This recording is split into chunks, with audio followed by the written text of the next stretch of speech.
우리 얼마 전에 여러분들 구정을 우리가 지냈잖아요.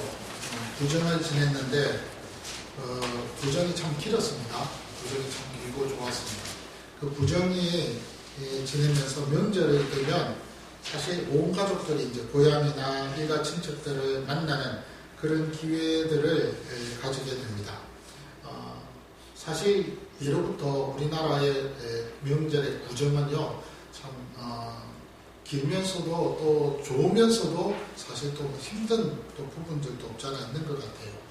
아마 구정의 그 명절 때 가장 힘든 사람이 그 부모님이 또 있겠지만은 며느리가 제일 힘들지 않을까 싶습니다. 오죽했으면 그 며느리가 구정 지나고 하면 그 남편하고 이렇게 사이에 부부싸움이 나서 이혼을 한다고 하는 그런 말을 하잖아요. 그러니까 며느리가 좀 힘든 것 같아요. 근데 요즘은 또 시대가 바뀌어서 그런지 몰라도 며느리가 힘든 것도 있지만 또 남자도 힘든 것 같아요. 왜냐하면 중간에서 너무 이렇게 역할을 하는 것이 굉장히 또 지혜롭게 해야 되니까 힘들 것 같고, 더더군다나 힘든 것은 뭐냐면 좀 열차 타고 가면 문제가 다르겠지만 차 운전을 하면, 물론 이제 부부가 교대로 운전을 하는 경우들도 있겠지만, 그러나 이제 대부분 보면 이제 남편들이 운전을 하잖아요. 긴 시간 차 운전하는 그 자체도 힘이 드는 것 같습니다. 또 명절에 보면 가는 것도 힘이 들지만 또 이렇게 어른들의 그 묘를 또 이렇게 찾아가서 또 이렇게 인사하는 그 과정 속에서 또 긴 시간을 보내는 그 과정들, 그런 모든 것들이 다 어떤 면에서는 다 힘든 과정들이 아닌가 싶습니다. 어쨌든 보통 보면은 어쨌든 이 시어머니와 며느리의 관계 속에 가만히 보면 종이의 한 면 차이인 것 같아요. 이쪽으로 보면 며느리, 이쪽으로 보면 시어머니, 그런 것 같아요. 여자분들도 그렇습니다. 남자들도 마찬가지죠. 이쪽으로 보면 시아버지, 이쪽으로 보면 아들, 이런 어떤 모든 사람들이 다 그렇게 양면성을 갖고 있는 것 같아요. 아들을 둔 어머니는요, 결국에는 시어머니가 됩니다.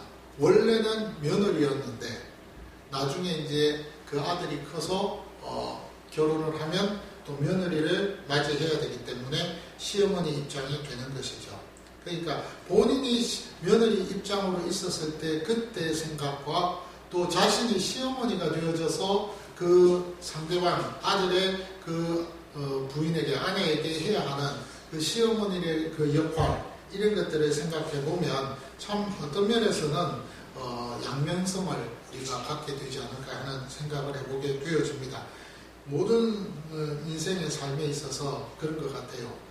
하나만 있는 것이 아니라 다 양면성이 있습니다. 이거 A 아니면 B, 항상 이렇게 양쪽의 역할들을 감당해야 되는 그런 모습들을 우리가 보게 되어지죠. 오늘 본문도 마찬가지입니다. 오늘 본문에서도 제가 이 본문의 내용을 이제 묵상을 하면서 바울과 펠릭스라는 이 모습을 통해서 우리 그리스도인들의 두 가지 모습을 제가 발견하게 되었습니다. 참 그런 것 같아요. 바울의 입장에서 생각해 볼 수 있는 그 어떤 모습, 그리고 펠릭스의 입장에서 생각해 볼 수 있는 모습, 이런 모습이 이 본문에서 이렇게 다 드러나더라는 것이죠. 그래서 오늘 제가 여러분들하고 좀 생각을 할 것이 뭐냐면, 세상을 향해서 살아가는 우리 그리스도인들이 두 가지 입장에, 두 모습 속에서 살고 있다 하는 것을 좀 살펴보려고 합니다. 오늘 본문에 보면은 24절에 수일후라는 표현을 쓰고 있습니다. 이 수일후라는 것은 뭐냐면, 바울이 벨릭스라는 그 총독 앞에서 이제 그 예루살렘에서 올라온 예루살렘의 그 지도자들과 함께 또 이렇게 재판을 하고 난 이후, 그 다음에 한 수일 후가 지난 것 같습니다. 그래서 벨릭스가 바울을 부릅니다. 근데 그 벨릭스의 아내가 누구냐면은 유대 여자 드루실로라는 그러한 이름을 가진 여인이었다고 했습니다. 여기 이 드루실로라는 이 여인은요, 헤롯의 아그리파 1세 왕의 막내딸입니다. 막내딸. 이 사람이, 이 여인이 바로 드루실라라는 그런 이름을 가진 여인이에요. 근데 이 여인은 이미 결혼을 한 여인입니다. 결혼을 한 여인임에도 불구하고 벨릭스가 이 여인이 너무나도 아름답고 예뻐서 자기 아내로 데려오고 싶었습니다. 정말 이 여인은요, 매혹적입니다. 그리고 성격이 굉장히 발랄했다고 합니다. 그래서 벨릭스가 반할 수밖에 없겠죠.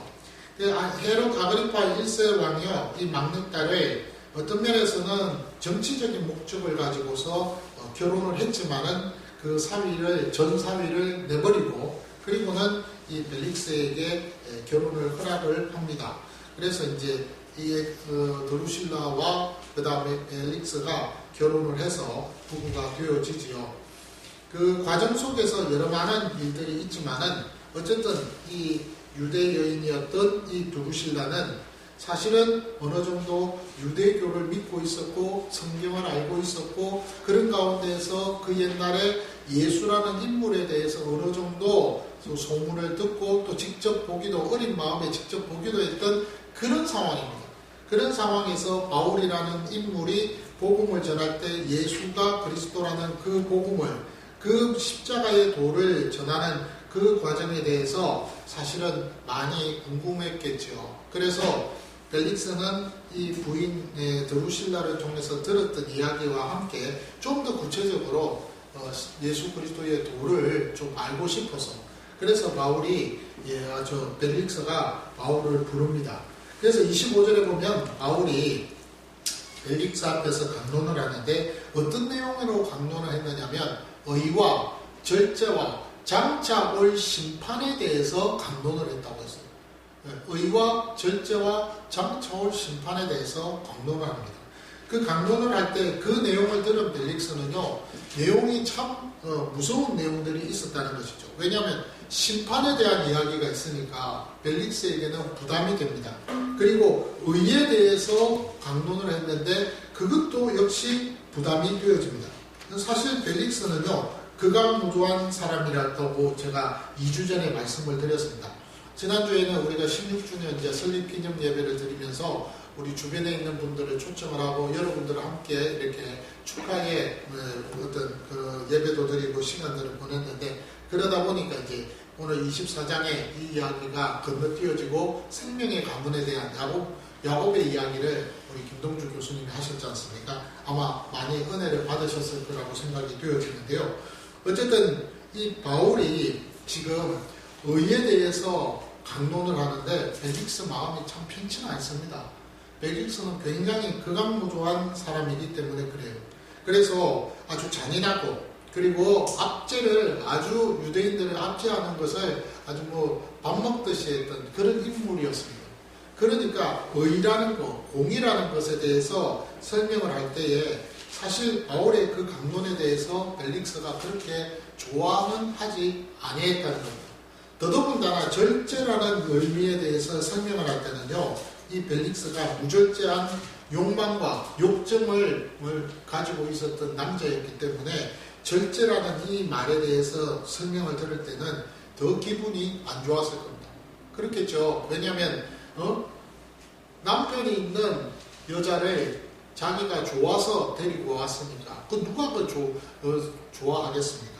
그러니까 무절제한 그런 어떤 자기의 욕심을 채우기 위한 그런 삶을 여지없이 살았던 사람이 벨릭스라는 인물입니다. 그러니까 절제에 대한 이 주제에 대해서 바울이 설명을 할 때는요, 기분이 안 좋습니다. 더군다나 이제 거기다가 장차 오는 심판이라고 했잖아요. 그러니까 더 기분이 안 좋겠죠.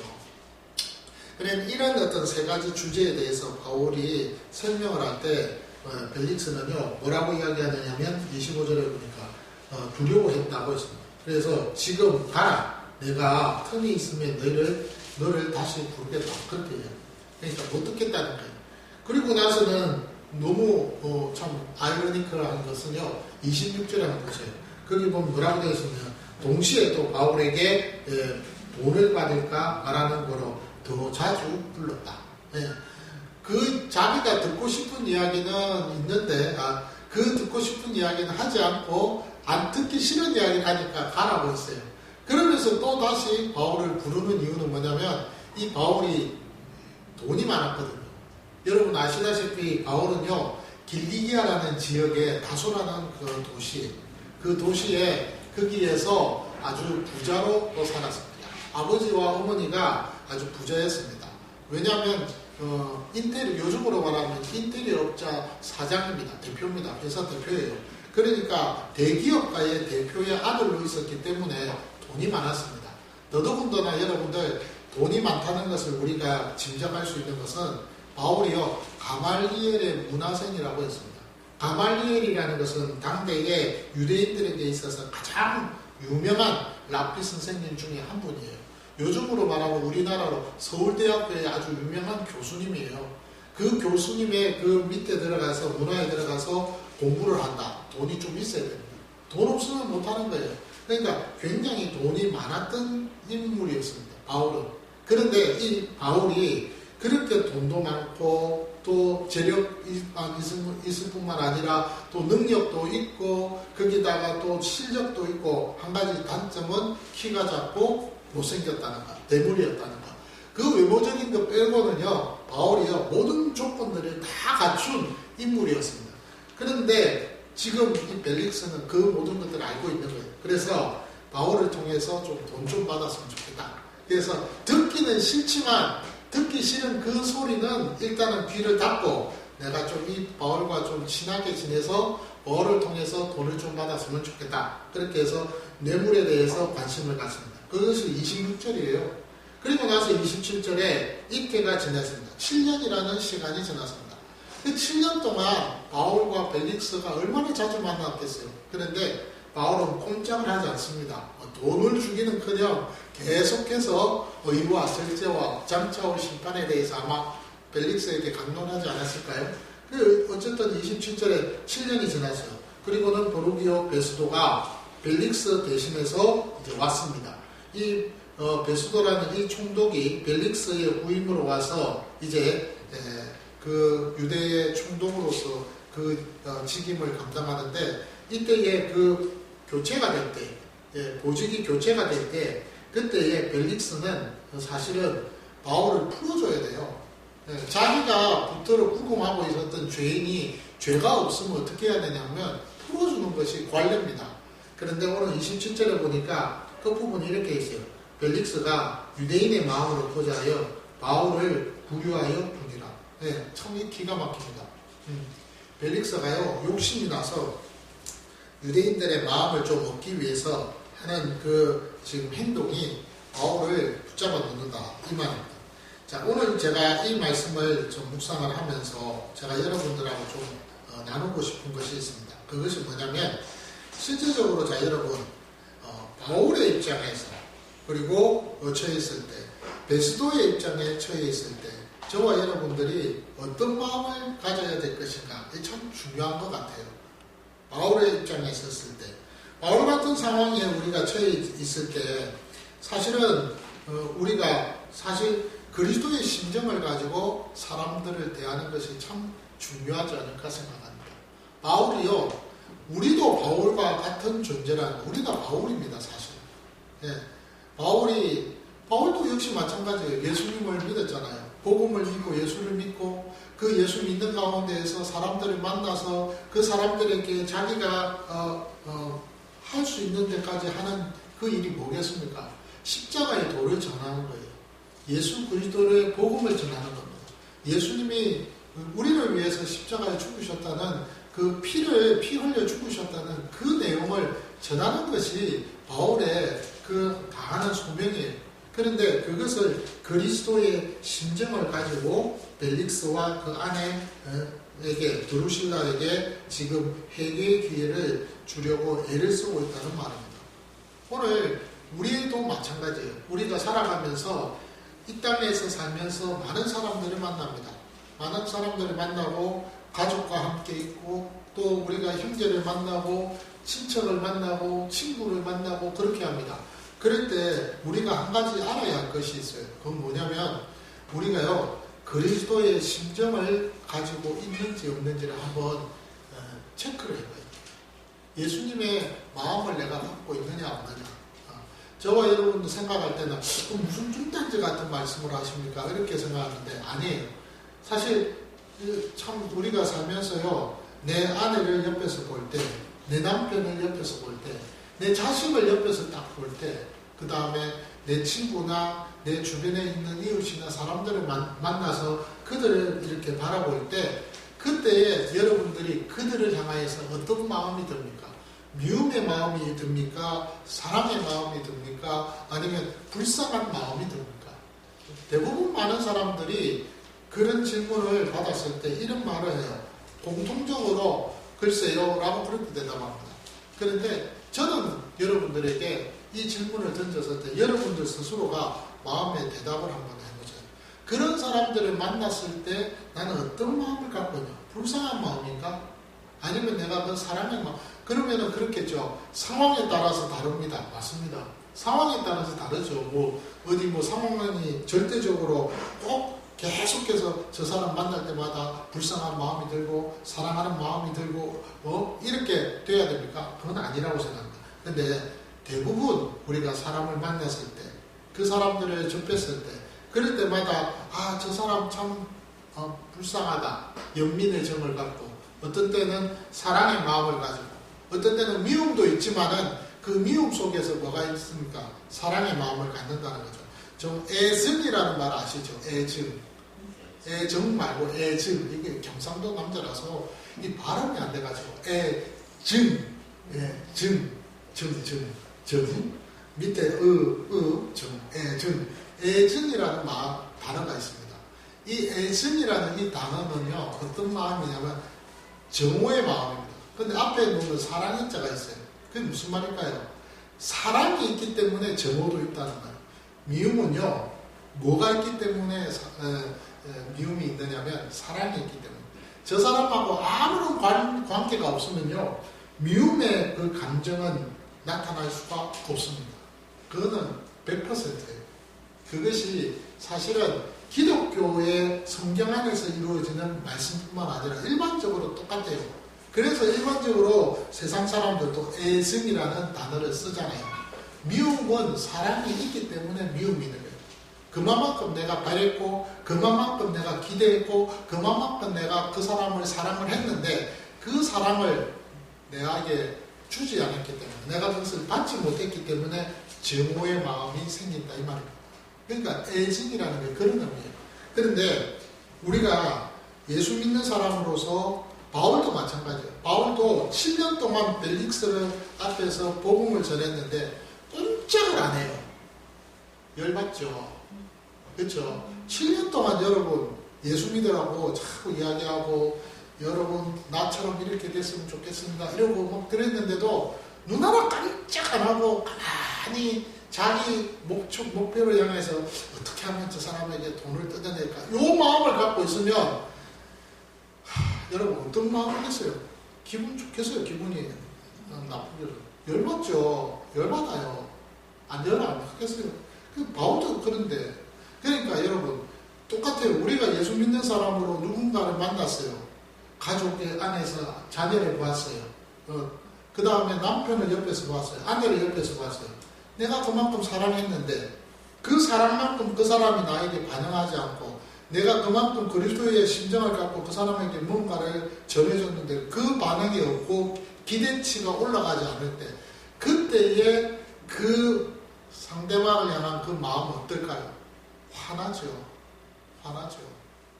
그때 우리가 중요하게 정말 주의하고 우리 마음을 다잡아서 우리가 가져야 할 것이 뭐냐면, 정말로 그 가운데에서도 변함이 없어야 된다는 거예요.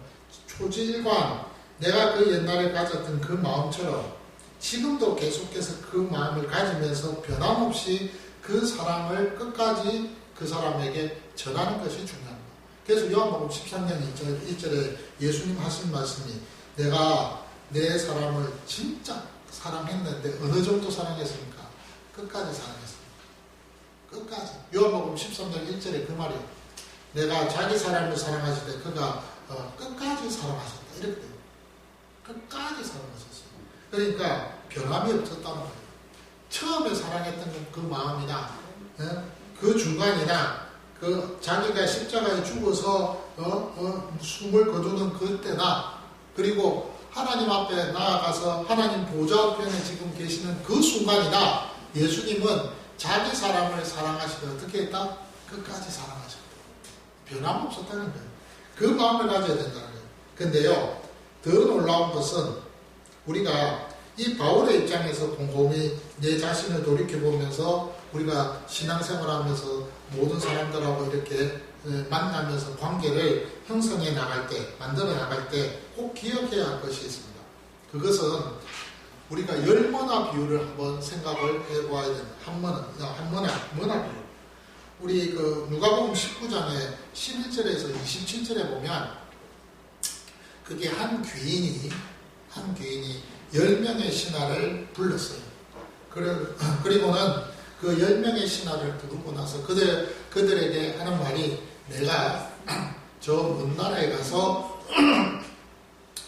왕위의 직임을 받고 돌아올 것이다. 그 돌아오는 기간 동안에 내가 너희들에게 한 머나씩 주겠다. 라고 그렇게 이야기하고 머나를 한 개씩 다 10명에게 줬습니다. 그 10명의 신하들에게 똑같이 한 머나씩을 주고 나서는 갔어요. 가고 나서는 어느 정도 기한이 지났습니다. 그래서 돌아왔어요. 돌아오고 나서는 보니까 어떤 사람은 한 머나 가지고 10머나를 남겼고 어떤 사람은 한 머나를 가지고 5머나를 남겼고 이렇게 해서 쭉 했어요. 근데 한 신하가 한 머나를 가졌는데 그거 그대로 남겨놓은 거예요. 그래서 이제 혼이 났잖아요. 누가복음 19장에 있는 이 머나 비유에서 제가 하고 싶은 말이 있어요. 이게 뭐냐면, 자, 여러분, 끝까지 우리가 우리의 신앙에 있어서 그리스도를 향한 그 마음의 그 이웃을 향하고 내 주변의 가족들을 향한 그 사랑도 변함이 없어야 되지만 또 한 가지는 뭐냐면 우리가 받은 달란트가 있다는 사실에 대해서도 기억해라는 겁니다. 사실은 하나님께서 우리에게 어떤 사명을 주시고 그 일을 맡기실 때는 우리는 그 사명을 받았을 때 다 부족하다고 생각합니다. 아이고 난 못해요. 마치 출애굽기 3장에 보면 모세가 여호와께로부터 소명을 받을 때 그 꺼지지 않는 불꽃 가운데 그 가시떨기 나무 가운데 계시는 그 영광 속에 나타난 여호와께로부터 네가 애굽에 가서 이스라엘 백성을 구해내야 된다라고 거기서 못합니다. 그래서 몇 번을 거절을 했느냐면 2번, 그때마다 하나님께서 할 수 있다라고 또한 2번에 걸쳐서 사인을 보내주셨어요. 지팡이가 뱀이 되고요. 그 다음에 손을 집어넣었는데 손이 눈병이 됐는데 다시 집으니까 회복이 되고요. 이런 사인을 보내주셨어요. 그런데 그러면서 도저히 안 되니까 마지막에 3번째 뭐라고 이야기하냐면 아이고 그러면 그래도 나 못 가겠는데요. 그러니까 하는 말이 뭐라고 이야기하면 그러면 네 형 아론이 말을 잘하지 않냐. 니는 말이 입이 둔하다고 했으니까 네 옆에 동력자를 하나 붙여줄게. 그래가지고 모세를 애굽에 보내서 그리고는 그 많은 이스라엘의 무리들을 결국에 430년의 종로를 써서 끄집어내서 해방시켜서 이제 애굽에서 나와서 가나안 땅에 데리고 가잖아요. 그때에 그 모세가 거절을 해서 부족하다고. 당연히 모세 입장에서 부족하다고 하는 것은요. 당연한 거예요. 저도 마찬가지예요. 여러분도 마찬가지예요. 무슨 일을 할 때 그 일을 맡겼을 때 그 일을 내가 받았을 때 아이고 나 부족한데 못합니다. 겸손이죠. 그런데요. 거기에서 한 단계 우리가 좀 더 나아가는 부분이 있어야 됩니다. 그게 뭘까요? 오늘 머나 비유를 기억하십시오. 하나님이 똑같이 주셨다는 거예요. 이 머나를 똑같이 주셨다는 거예요. 이 말은 다른 말로 이야기하면 달란트를 하나님이 모든 사람들에게 다 똑같이 주셨다는 거예요. 이 달란트는요. 은사입니다. 헬라어로 말하면 카리스라는 은사입니다. 카리스마라는 거죠. 카리스마. 카리스는 은혜라는 뜻이고 카리스마는 은사라는 뜻입니다. 선물이에요. 하나님이 모든 사람들에게 똑같이 하나님께서 카리스마를 다 주셨어요. 은사를 주셨어요. 그 은사는요. 크고 작고 이런 게 없어요. 네. 그래서 고린도전서 12장 4절에서 11절까지 말씀을 보시면요. 그 은사들이 쭉 기록이 되어 있습니다. 근데요, 그 은사들을 가만히 보면 어떤 사람은 가르치는 은사, 어떤 사람은 그 방언에 대해서 해석하는 은사, 방언하는 은사, 똑같이 다 은사들을 주셨어요. 섬기는 은사, 딱 그것을 다 주셨는데 그 각각의 항목들의 그 은사들을 가만히 보면 어떤 거는 굉장히 중요하고 어떤 거는 굉장히 하찮은 것 같은 그런 은사인 것처럼 느껴지는데 아니라는 거예요. 하나님 편에서 볼 때는 그 사람에게 똑같이 주는 그 은사로서 다 같게 보고 계신다는 거예요. 그것을 우리가 기억해야 돼요. 그 다음에 로마서 12장 3절에서 13절에도 똑같아요. 그 은사를 그렇게 주셨어요. 그리고 에베소서 4장 1절에서 16절 우리 잘 아는 말씀입니다. 거기에도 보면 하나님께서 교사로 뭐로 이렇게 쭉 은사를 주셨어요.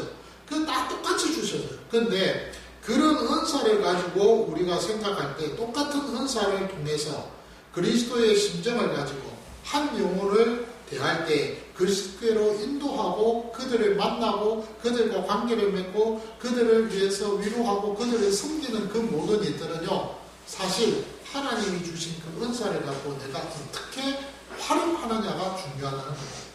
자, 여러분, 우리는 열머나 비유, 달란트 비유를 우리가 생각을 하면서 사실은 그 성경을 읽고 그 설교를 들으면서 여러분들은 한 가지 놓치는 것이 있어요. 뭐냐면은, 자, 보세요.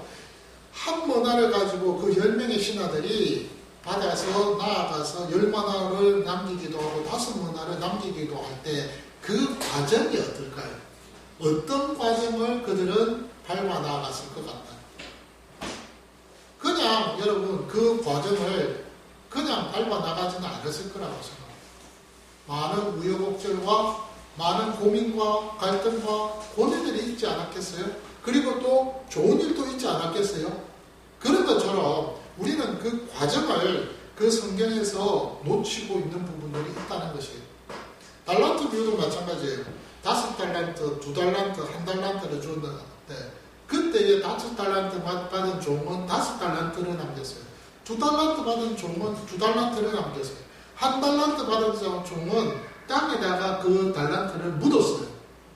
그런데 주인이 왔을 때 누구는 칭찬받고 누구는 혼이 났어요. 근데요, 중요한 것은 그것만 생각하지 그 종들이 그 달란트를 받아서 어떤 과정 속에서 5달란트를 남겼고 어떤 과정에서 2달란트를 남겼을까는 생각을 안 한다 이 말이죠.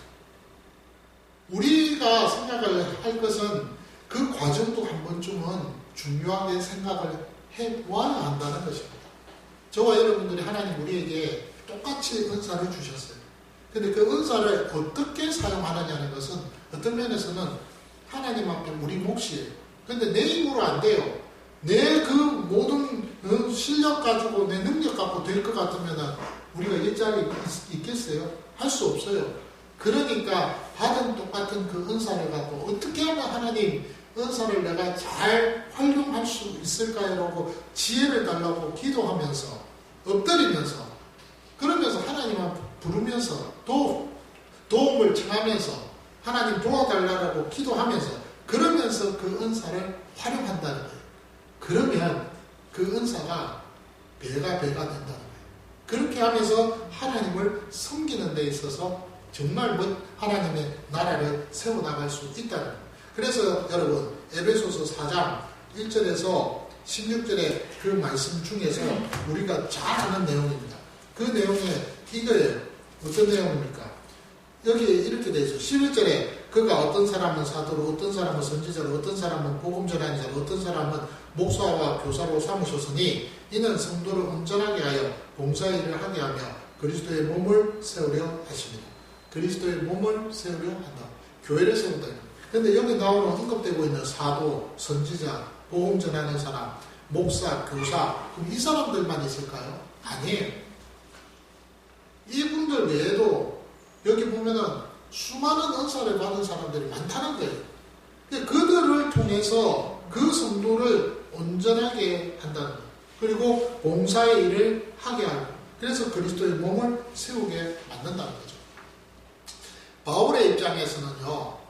그런 마음으로 벨릭스를 대했습니다.